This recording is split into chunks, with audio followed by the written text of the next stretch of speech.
in law of thermodynamics.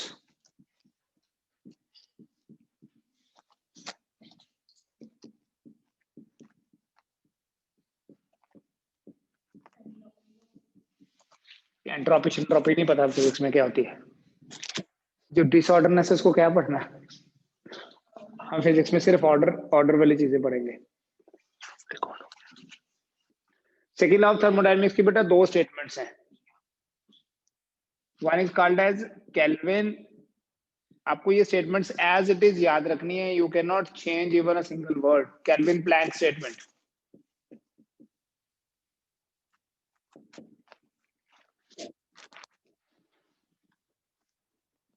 Kelvin Planck statement और दूसरी है बेटा Clausius statement.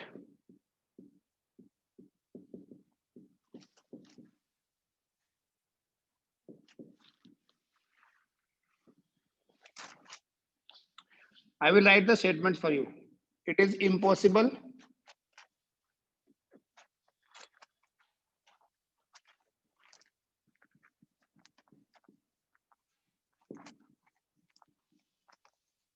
to get a continuous supply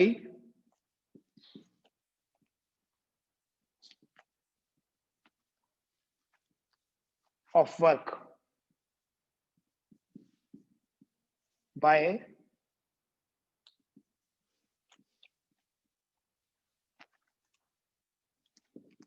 cooling a body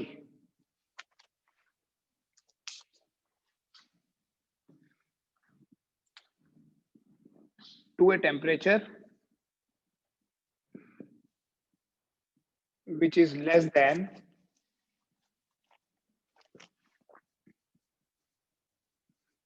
coldest of the surroundings.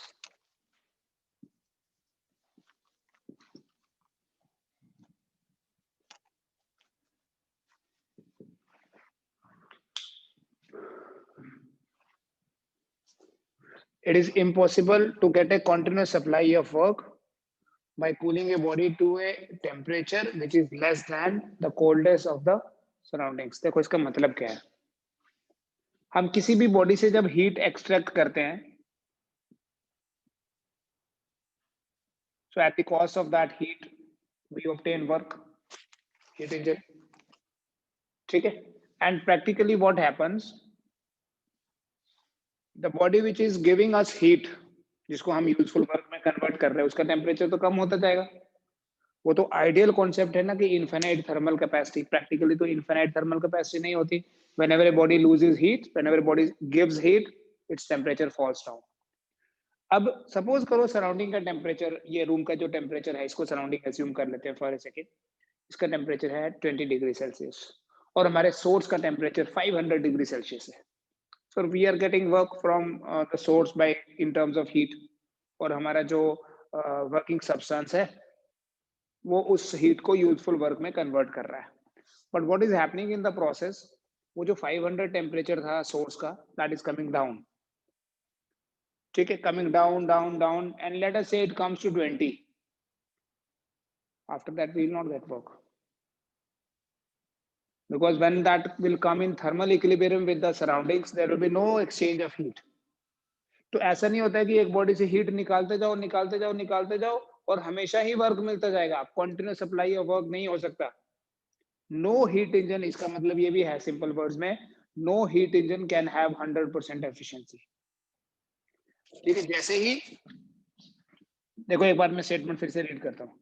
It is impossible to get a continuous supply of work by cooling a body to a temperature which is less than coldest of the surroundings.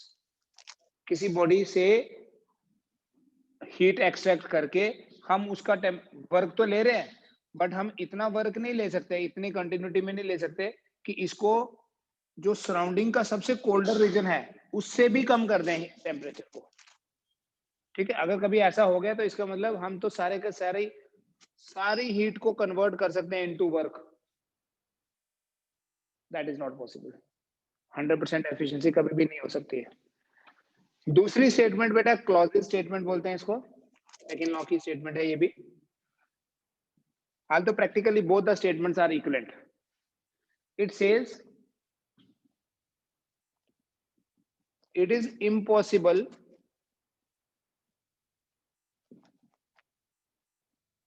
for a self-acting machine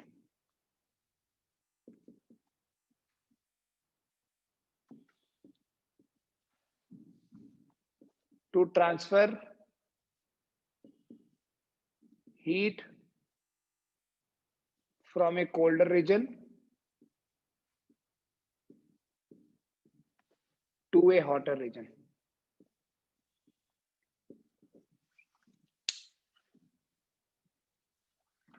It is impossible for a self-acting machine. Self-acting machine मतलब अपने आप काम करने वाली कोई भी ऐसी machine नहीं बनी है आज तक जो हीट को ट्रांसफर करे from colder to hotter. Refrigerator करता है हीट को ट्रांसफर, रेफ्रिजरेटर में हीट ट्रांसफर होती है from colder to hotter, but refrigerator is not a self acting machine. Refrigerator में हीट का transfer from cold region to hot region होता है at the cost of electricity. ठीक है, किसी सेल कोई भी ऐसी मशीन आज तक नहीं बनी है, मशीन मतलब सम काइंड ऑफ डिवाइस, कोई भी ऐसा कोई डिवाइस नहीं बना है जो अपने आप हीट को ट्रांसफर करे फ्रॉम कोल्ड टू हॉट। ठीक है, और ये क्या कहते हैं कि कभी भी जब हीट फ्लो करेगी फ्रॉम हॉट टू कोल्ड तो हमेशा ही नहीं हमें वर्क मिलता जाएगा। जैसे ही उस हॉट बॉडी का टेम्परेचर सराउंडिंग या सिंक के टेम्परेचर के बराबर हो जाएगा, the work will stop, no work. ठीक है, ये आपका थर्मोडायनेमिक्स का सिलेबस था। अब इसमें कैरनोट हीट इंजन पढ़ेंगे बेटा। ठीक है, मेन उसके जो मैथमेटिकल पार्ट है वो तो देख ही लेंगे, क्या क्या स्टेजेस होती हैं पूरा डिटेल में नहीं करेंगे इसको हम।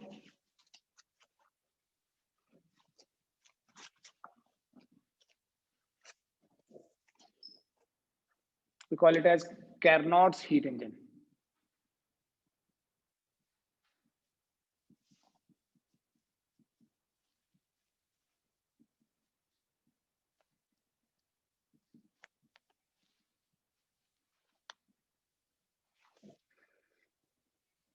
There is a practical heat engine designed by Sadi Carnot. That is why it is called Carnot's heat engine. क्या इसमें याद रखना है, हम उसी की बात करेंगे। ये एक रिवर्सिबल हीट इंजन है।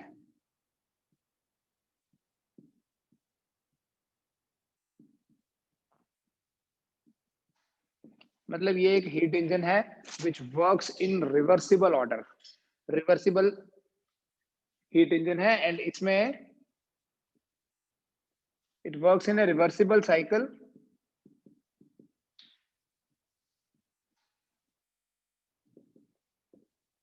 उस साइकिल को बोलते हैं कैरनॉट्स साइकिल।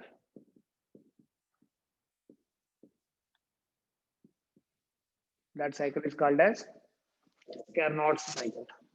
बेटा कैरनॉट साइकिल में वी हैव 4 स्टेजेस।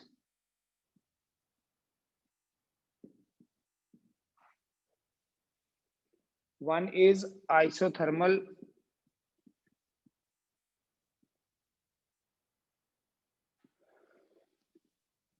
expansion.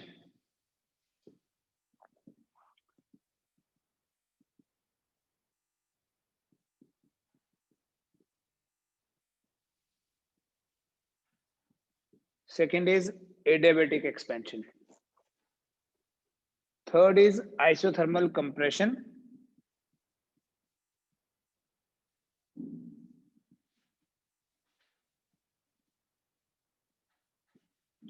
और बेटा जो फोर्थ स्टेज है that is adiabatic compression.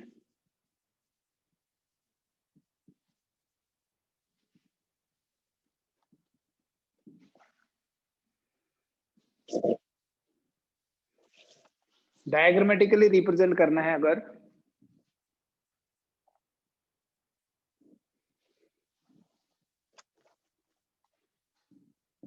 Graph बनाते हैं, सपोज यहां से स्टार्ट हुआ, पहले आइसोथर्मल है, एक्सपेंशन मतलब increase in volume. Suppose the volume has increased from V1 to V2 and pressure has come down from P1 to P2. Then there is adiabatic expansion. Adiabatic is fast, comparatively fast होता है adiabatic process. So adiabatic expansion is having more slope, faster. ठीक है, जितना जितना ये flattened होगा उतना slower है, और जितना स्टीप होगा उतना फास्ट है. So this is P2 V2, and suppose it comes to P3 V3. Then adiabatic, sorry, isothermal compression, it comes to P4 V4. And finally P1 V1. This is called as the Carnot's cycle. This is the diagrammatic representation of Carnot's cycle. These four stages: isothermal expansion, adiabatic expansion, isothermal compression, and adiabatic compression. ठीक है, we have the values. तो इन values के basis पे हमारे पास बेटा equations भी बन जाएंगी इनकी. देखो, ये first stage isothermal है, second stage is adiabatic, third is again isothermal, and fourth is adiabatic. ठीक है, how we obtain these वो भी discuss कर लेंगे हम. Isothermal expansion हुआ from P1 V1 to P2 V2. So the equation is P1 V1 is equal to P2 V2.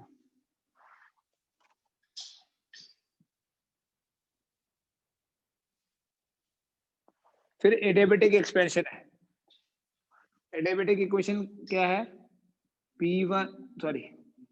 P2 V2 gamma is equal to P3 V3 gamma. फिर isothermal compression P3 V3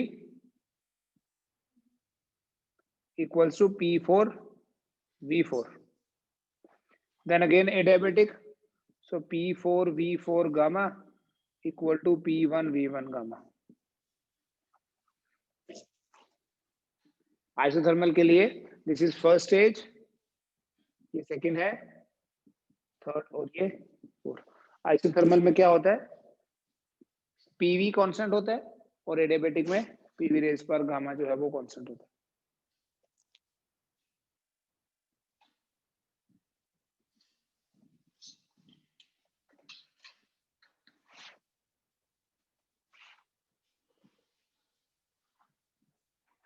इन सबको बेटा multiply कर लो.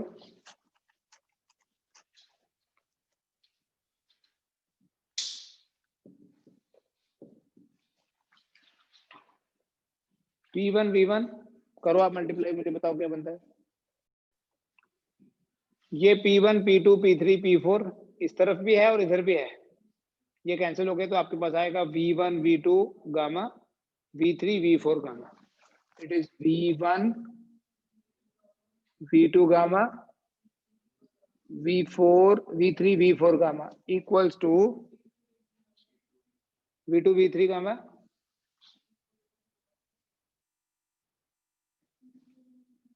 V4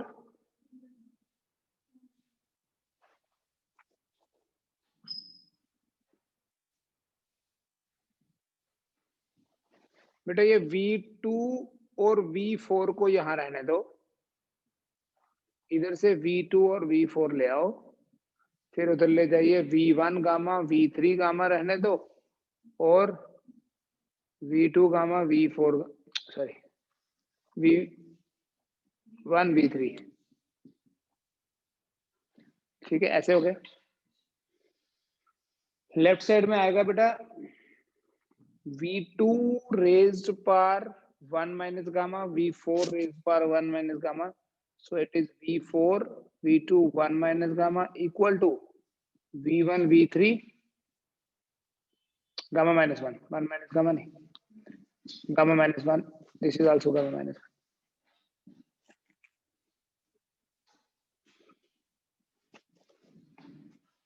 So this way ये आपके पास easy बन जाएगा, एक formula बन गया इनफैक्ट जो इसमें यूज होता है. एक्स स्क्वायर अगर वाई स्क्वायर के बराबर है तो we write X equal to Y, है ना. तो यहाँ पावर क्या दोनों की, गामा माइनस 1 इधर भी है उधर भी है. सो V2 V4 will be equal to V1 V3, which means that V2 by V1 equals to V3 by V4. V2 by V1 equal to V3 by V4. ये भी एक फॉर्मूला है जिसको आपने याद रखना है for this Carnot's heat engine. Now the thing is, ये 4 stages, how we obtain these stages? Practically कैसे इनको हमने करना है?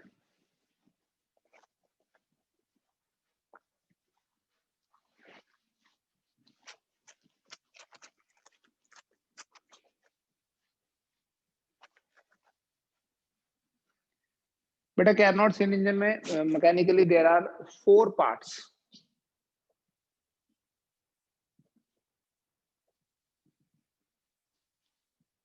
One is source, वो बॉडी है जो हीट सप्लाई करेगी, वो बॉडी है जिसका टेम्परेचर हाई है T1 केल्विन. मैं ब्लॉक डायग्राम बनाऊंगा सिर्फ. दूसरा है sink and the temperature of sink is T2 Kelvin. तीसरा है बेटा एक इंसुलेटिंग स्टैंड.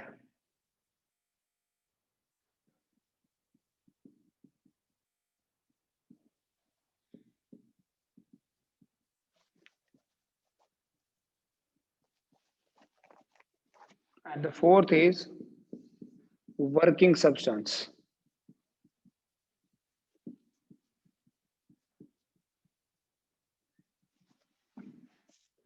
ये वर्किंग सब्सटेंस किसी गैस की फॉर्म में है.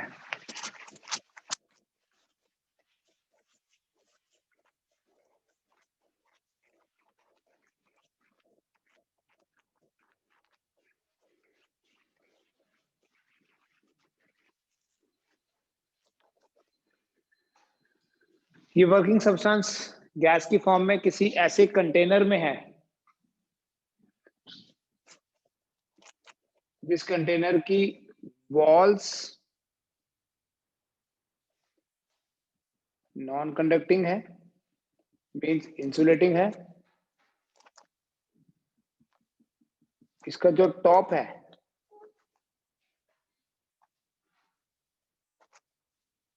that is also non-conducting. There is some gas here.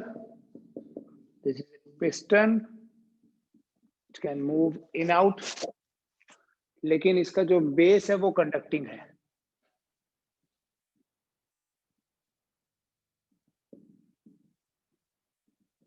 Means heat can enter through the base, heat can leave through the base.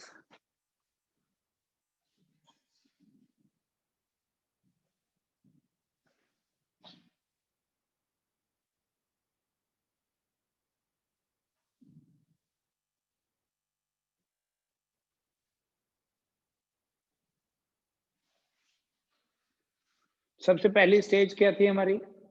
Isothermal expansion. How we do that? We keep this container on the source. So what happens? Source से heat enter करेगी Q1. Source का temperature T1 है, तो इसका जो expansion होगा वो T1 temperature पे होगा. सेम टेम्परेचर पे एक्सपेंशन हो रहा है, that is why it is called as isothermal expansion. Then second stage में क्या होगा? ये जो इंसुलेटिंग स्टैंड है ये आ जाएगा इन प्लेस ऑफ सोर्स. मतलब now the work this container will be on the stand.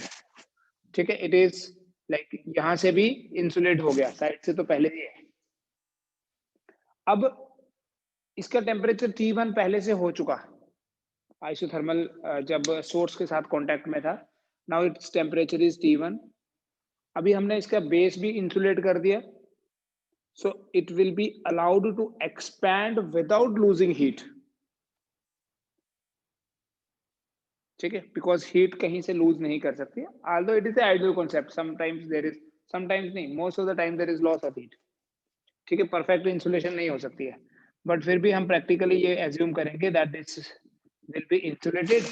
तो अभी अगर हमने पहले इसके ऊपर जैसे मान लीजिए कोई weight रखा था, now we remove this weight, and we allow the gas to expand. ठीक है, उस एक्सपेंशन में हीट एस्केप नहीं हो सकती सिस्टम से because it is now insulated system. But उस एक्सपेंशन में जो एडियाबेटिक एक्सपेंशन है, you know first law of thermodynamics में पढ़ा था, एडियाबेटिक एक्सपेंशन में temperature will come down, temperature will decrease, it will come down to T2। दो stages हो गई, पहली आइसोथर्मल एक्सपेंशन जब हमने हीट सप्लाई की, दूसरी एडियाबेटिक एक्सपेंशन जब हीट का एक्सचेंज नहीं हुआ, तीसरी है बेटा isothermal compression. Now what is done? We keep it on the sink and compress करते हैं, वो वेट रख देते हैं उसके ऊपर, ठीक है, या मैकेनिकल फोर्स लगाते हैं उसको, तो हम उसको कंप्रेस करते हैं T2 टेम्परेचर पे, that is why it is called as isothermal compression। और उसके बाद लास्ट एंड फाइनल स्टेज, इसको फिर से इसके पेस को इंसुलेट कर देंगे, इंसुलेटिंग साइड पे रख के, and again we press it, we compress it, but heat escape नहीं होगी, the temperature will again rise. जो एडियाबेटिक एक्सपेंशन होती है, ये आपको लिखवाया भी था, एडियाबेटिक एक्सपेंशन में टेम्परेचर कम होता है और एडियाबेटिक कंप्रेशन में टेम्परेचर जो है वो बढ़ जाएगा, so it will come back to the T1। This cycle is repeated time and again, ठीक है, तो बार बार।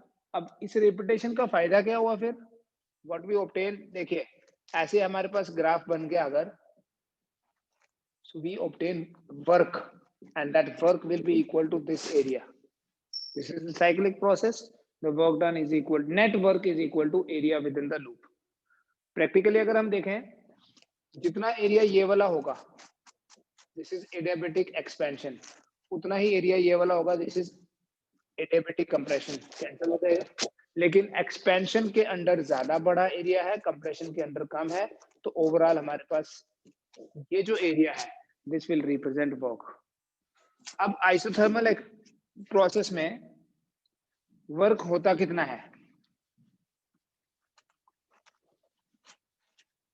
What is the formula, what is the expression for work in an isothermal process, W equals to R T, T1 पे हुआ ना, log V2 by V1, याद है ये formula, this is work done in an isothermal process. तो हमारी जो पहली स्टेज थी, देखो उसमें वर्क आएगा W1 equal to R T1 log V2 by V1, and this work is at the constant temperature। ऐसे देखो बेटा, वर्क होता क्या है, delta U plus delta W लिख दो, PdV लिख दो, जो मर्जी लिखो, राइट। अब जब कांस्टेंट टेम्परेचर पे हो रहा है आइसोथर्मल प्रोसेस में, ये चीज जीरो हो जाती है, so this work is also equal to the heat Q1। So what is Q1? Yeah, W1, it is equal to Q1 and it is equal to RT1 log V2 by V1। Similarly, जो W2 होगा, W2 is adiabatic process। Adiabatic process में क्या formula था work का, R divided by gamma minus 1 into T2 minus T1, आपने formula derive किया हुआ है, वो लिखेंगे। W3 में क्या लिखेंगे फिर, W3 कौन सा प्रोसेस है, W3 हाँ आइसोथर्मल कंप्रेशन, ठीक है, it is negative work now, why it is negative, क्योंकि कंप्रेशन हो रहा है, it will be RT2 log V3 by V4 होगा, या मैं ऐसे लिख दूं minus log V4 by V3 लिख देता हूं, चलो वही लिख दिया, V4 by वैसा ही इज फाइनल बाय इनिशियल, ठीक है, यहाँ भी वही है, but since it is negative I have written negative sign here. और आपको पता है कि log ऑफ m रेज पर n क्या होता है, it is n log m, तो इसको मैं लेफ्ट साइड पे रखूंगा, ये देखो ये -1 है, it will go up here, तो I can say W3 equal to RT2 log V4 by V3 का पावर -1 लिखूंगा, या V3 by V4 लिख लो, it's one and the same thing. And ऐसे ही W4 जो होगा वो नेगेटिव होगा, बट इसके बराबर होगा मैग्नीट्यूड, तो इसलिए मैं W2 और W4 लिखे नहीं, वो तो 0 के ही बराबर आएंगे।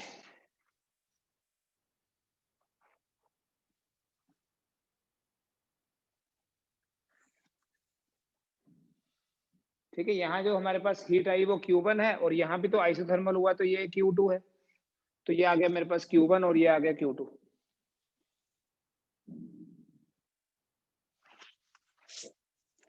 So in this process we have obtained work in the form of Q1 minus Q2, block diagram के बेसिस पे भी बोल सकते हैं, या W1 और W2 को ऐड भी कर सकते हैं।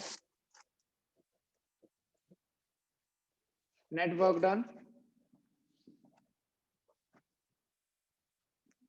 W equals to Q1 minus Q2, तो क्या बनेगा RT1 log V2 by V1 minus RT2 log V3 by V4। Efficiency क्या होती है?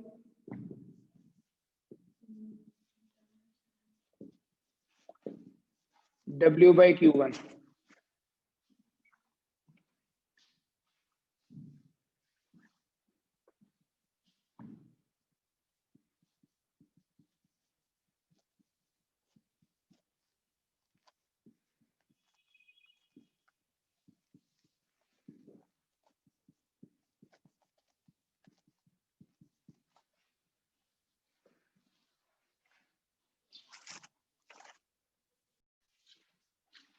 तो V3 by V4 जो है वो तो V2 by V1 के बराबर है। सो दैट मीन्स ये वाली टर्म कैंसिल, R भी कैंसिल हो जाएगा, तो ये क्या बन जाएगा T1 minus T2 divided by T1, which can be written as 1 minus T2 by T1. So this is the efficiency.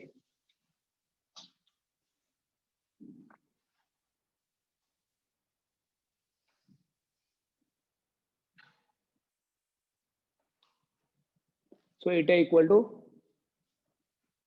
1 minus T2 by T1, या eta equals to 1 minus T2 by T1 into 100%. Graph से कैसे बनेगा work, वो तो हम पहले ही कर चुके हैं। आप आइडेंटिफाई करें different stages of the graph. छोटा बना लेते हैं थोड़ा सा। V1 isothermal expansion, adiabatic expansion, isothermal compression, adiabatic compression। ठीक है, इसके अंडर एरिया आएगा ये वाला पूरा, इसके अंडर आएगा ये वाला एरिया। तो ऑब्वियसली ये जो एक्सपेंशन आइसोथर्मल एक्सपेंशन हुआ उसके अंदर एरिया ज्यादा है, और एडियाबेटिक आइसोथर्मल कंप्रेशन के अंदर कम है। यहाँ एक्सपेंशन हुआ, so this is the area, यहाँ कंप्रेशन हुआ, this is the area, these two are equal, so they will cancel each other, but isothermal वाला कैंसिल नहीं होगा। दैट इज व्हाई हमारे पास जो भी वर्क मिल रहा है नेट वर्क, वो आइसोथर्मल एक्सपेंशन और आइसोथर्मल कंप्रेशन का रिजल्टेंट है।